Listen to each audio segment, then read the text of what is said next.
Absolutely terrific, and I understand you're doing book signings at the end of this down below, so you're more than welcome to meet and talk with Charles.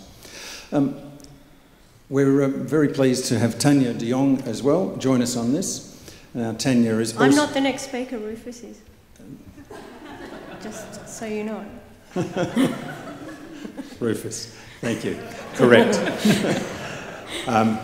Rufus and I are bonded because we both have twins, so that's one wonderful story, but so do you. You're joking. I do. I knew you had 4 and 7 nice children. You haven't told the secret of the 4 of us here. Yes, the dark secret is that we're all lawyers. No, we've all got law qualifications. But we've all gone past into other things, so we're either very failed or very successful lawyers as a result of that. Rufus, greetings. I'm so pleased to welcome you. You're not only a lawyer, but you're a Uniting Church minister. You're not only a Uniting Church minister, but you're the Master of Ormond College. Not only that, but you're also a former partner of McKinsey International, and you are chair of Teach for Australia. And for those of you who don't know about Teach for Australia, it's an amazing new organisation which really does place pride back into teaching. Rufus's organisation that he chairs focuses on finding outstanding top graduates in whatever their discipline and then encouraging them, recruiting them into teaching so that we bring the best of breed back into the teaching profession and build that profession to even greater heights. So I'm very pleased about that. Rufus, what would you like to talk to us about today? Okay.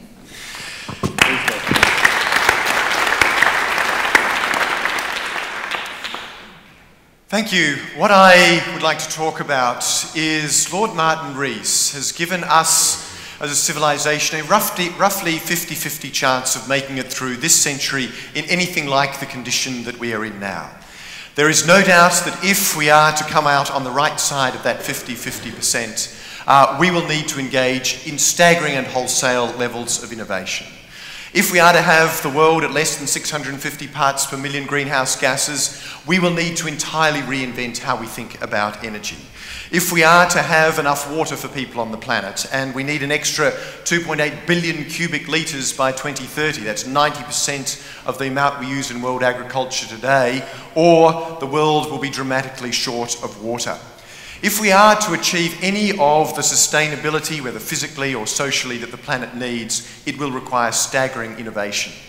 However, and this is the however that I think requires a lot of attention, we may arrive as a species at the end of the century, but will we arrive human? And I think if we are to arrive human, not just as a species at the end of the century, all of that innovation and creativity will have to happen within 3 boundaries. It will have to happen within an asymmetric boundary, within what I'll describe as the Promethean boundary and within the virtual boundary.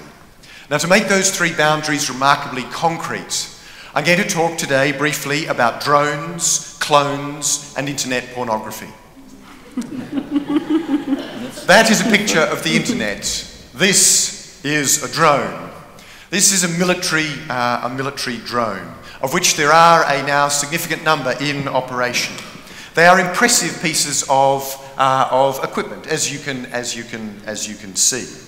They are in busy use in Afghanistan and Pakistan at the moment. You've probably seen some footage of them as they're remotely controlled at a great distance by people who sit in the United States and exercise these weapons. Now, they are impressive in their capacities, and that's the number of strikes they've done. They look morally attractive. They reduce the cost of battlefield intelligence, so they make it easier to find who the people are who are notionally the enemies, rather than have to hunt down through kind of wholesale villages. They reduce battlefield emotion. If you're sitting dispassionately a long way away, it's far easier to make a calculated decision. And they enable us to engage in far fewer people actually out there in the front line of wars. They look attractive. Then you contemplate the moral possibility or the moral fact that's going on right now, that at a great distance, somebody sees through a video camera a single human being and makes a remarkably cold decision to fire a missile at them with the almost certain consequences. You then just play it forward a little bit to when we have entire fleets of these things flying over battlefields, taking the place of human soldiers. And all of a sudden, this piece of technology that seemed to bring greater discrimination and care and reduce the loss of life becomes, I think, a highly dangerous moral implement, because it creates a radical asymmetry. All of a sudden, it is no longer two human lives at stake or multiple human lives at stake. It becomes an equation of life and economics. That becomes the choice. You can keep making these things and they can keep killing people. And one of the great kind of controllers on the dogs of war is proportionality. The recognition that in fact it is when it costs both sides that we actually start to take seriously the deep moral responsibility of conflict. And if you want a kind of the poignant and painful reminder of that here in Australia is the fact that Australians are actually dying in Afghanistan that is giving our own involvement in that conflict an air of absolute moral seriousness in public reflection. These drones, which are impressive pieces of military technology, however, I think are symbolic. They are an actual problem, but they are a symbolic problem of a world in which we can start to distance our actions from the human consequences and create such remoteness between them that we no longer become sufficiently humanly involved in the consequences of what we do to be morally serious enough about those consequences. You see that when people object to traders. Traders are going wild on grain prices or rice prices, far removed from the consequences in villages across the developing world. The human consequence of their actions has become too remote, far too remote from the actual acts that they're engaged in.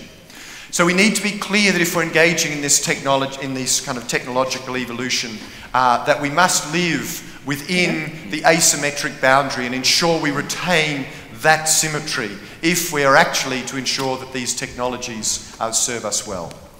Now I want to talk about a second boundary, of which she represents one of the fascinating examples. This is the Promethean boundary.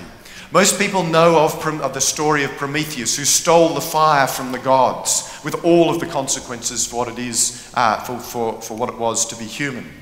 Now the power of that myth and of myths like that is they remind us that when we take the role of gods, our humanity becomes challenged.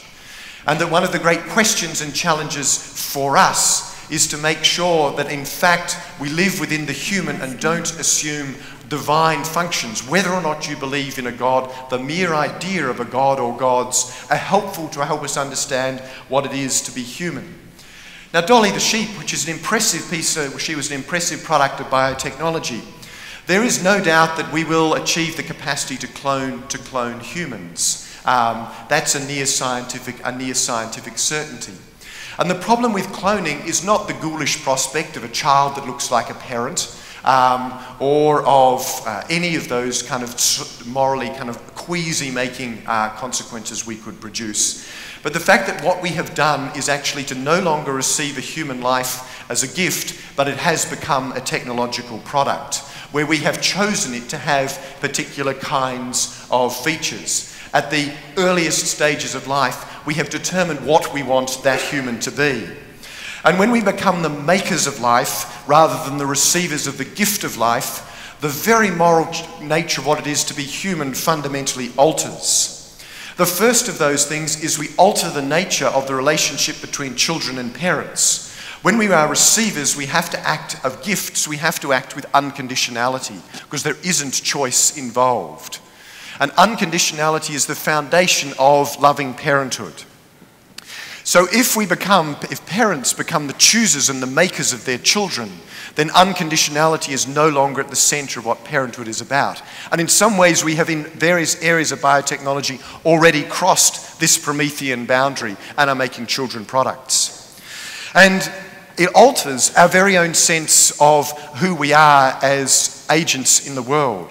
No longer are we have to accept that others are responsible for who we are. We don't have to take sole responsibility. Others made choices about am I taller, shorter, stronger, whatever it might be.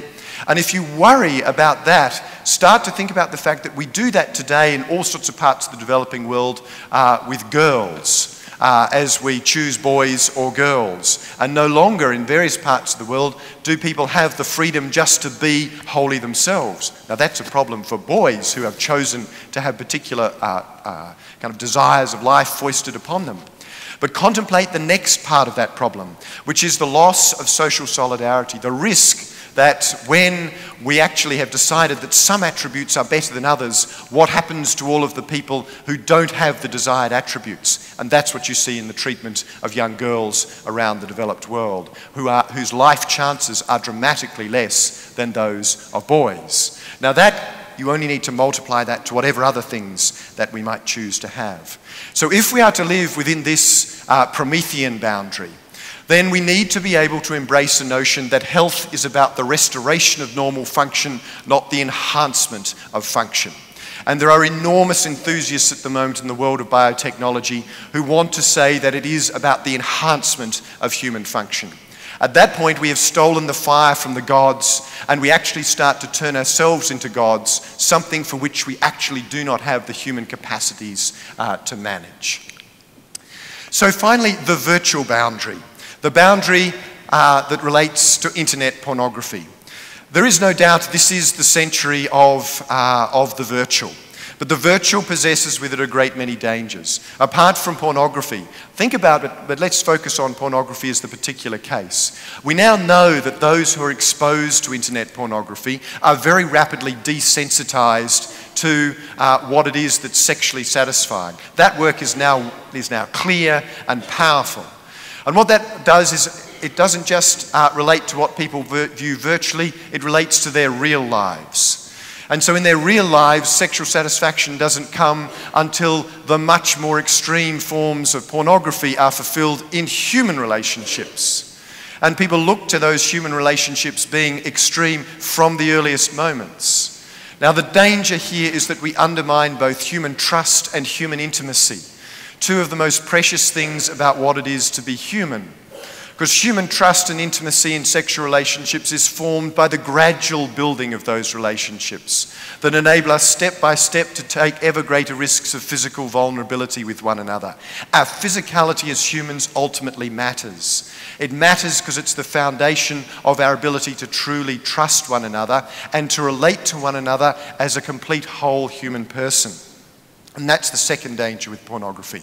The very kind of concept of pornography is that we have abstracted some particular feature of what it is to be human and blown it out of all proportion. The danger there is therefore that we have made some feature of ourselves the thing by which we're relating to people. We haven't actually taken the whole human person into account, which is why so readily people will say pornography is objectifying. And it is, because we've made one part of ourselves the object. So if we are, and that is the great danger of the internet, is that it creates a world of virtual possibility, but we do risk reducing our humanity to the virtual in the real world if we allow too much of our life to become a simply virtual life. We risk undermining the trust that is actually ultimately dependent on the reality of our physicality. Our locality is ultimately vitally important in a globally connected internet world. So these boundaries, these three boundaries that I think we need to live within if we are to arrive as humans, not just as Homo sapiens at the end of this potentially great century. If we are to arrive there intact, how are we to view those boundaries? Some will see boundaries as a great limit on creativity. I think, in fact, boundaries are the great driver of creativity. Boundaries actually offer us the opportunity to work within a set of parameters that stretch us. Musicians don't complain that there is a particular set of registers they need to work within. Great architecture happens in cities when people respond to the gap between the buildings and make the new work sing in relation to what's already there. Limits are in fact a fundamental source of creativity. What we need to do if we are to arrive at the other end of this century in good shape is to embrace these three boundaries as the three boundaries that will ensure that we arrive truly as humans and that the 50-50 falls our way and we end up with a century that comes to be about an enhancement, not a diminishment of what it is to be truly human. Thank you. Thank you, Rufus.